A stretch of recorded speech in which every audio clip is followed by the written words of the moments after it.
Hey guys, it's Min here. I'm back with another tutorial video that showcases some of these some amazing products from Paper Sweeties. The card that I'm sharing today has already been shared on my blog for the December Paper Sweeties release, but because of the holidays, it just didn't happen for me to get this video up before. So this card uses a sentiment from the new Deck the Halls stamp set that just came out in December. It's really cute. It has this sweet sentiment, it has another sentiment or two, and it's got a little birdhouse and birdies. It's totally cute, and a little branch. And then these beautiful trees are from the Trim the Tree set, which was previously released. And I've cut them out with the Trim the Tree Sweet Cuts. But what I'm going to show you how to do is make this background that looks like a snowy sky. This is my first video also with my new OttLite that I got for Christmas, so I'm really excited. I hope that you can see things better than in my past videos, and I think that, like, looking on the screen, you can definitely tell that it's like a bright blue with white on top. It's a really easy technique, and I just wanted to share it because it's super easy and it's fun for all of your winter cards to just add a little something extra. So the first thing you're going to need is just a piece of white card, whatever size you're going to be using for your panel. This one is 3 by 4.5, and then I'm using a turquoise ink and my Ranger blending tool.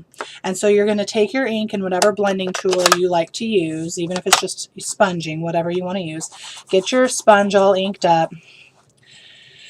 And then I'm only going to ink up what will be the top of the panel. If you can, let me get this card back. If you can see down here how it's white like the snow. I've also done another one where I had the sky and then I cut out snowbanks. So that's another way that you could mask if you just want to do sponging all the way down. But for this one, I'm going to make the sponging stop most of the way down. Okay. And since I'm doing this upside down, I can't sponge upside down. I can stamp upside down, but that's why it looks like I'm doing the bottom, but I'm really not. And I'm just going to sponge this until I'm happy with it. And you could create snowbanks as you're sponging. You don't have to, though.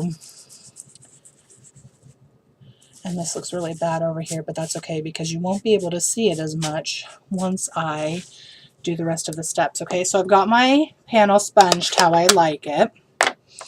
I'll turn it the right way this time. So you can see I've left some area down here for what could be considered a snowbank.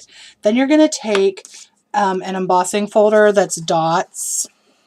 You're going to want to make sure that you have it, the textured side.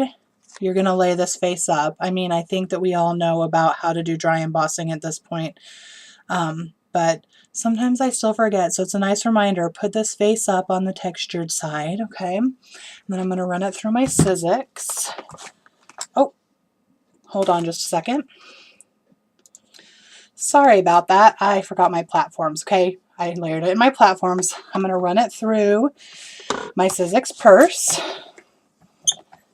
And if you have a big shot or whatever you use to dry emboss, it's fine. This is just smaller and easier to use when I'm doing my tutorial videos. Okay. So I ran it through.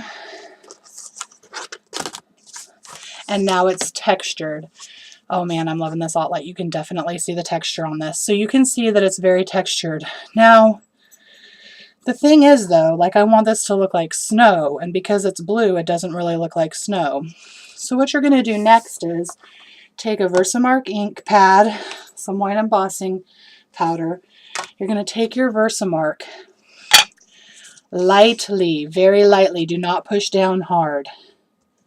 You're going to go across the blue section with your Versamark ink. If you push down too hard, there's going to be too many spots in between the dots that are going to get whited out with your embossing powder, okay? Take this, empty my embossing powder over it.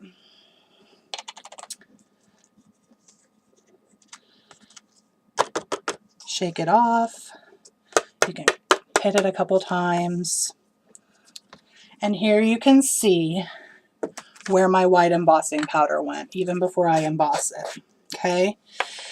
And if you wanted to get technical, you could go in with a little paintbrush and get out all these little areas, but I found that sometimes they'll just like blow off.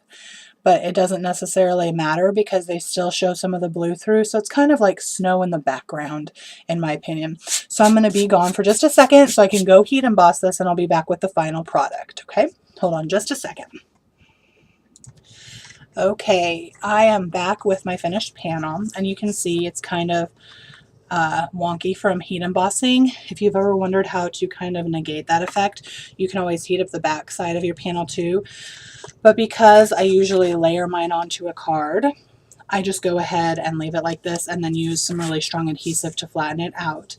But as you can tell, this definitely looks more like a snowy sky than just leaving it dry embossed without the white embossing powder. And so next all you have to do is put a little mat behind it, add your little scene to it, and that is pretty much it. So that was pretty quick and easy. I hope you enjoyed today's tutorial.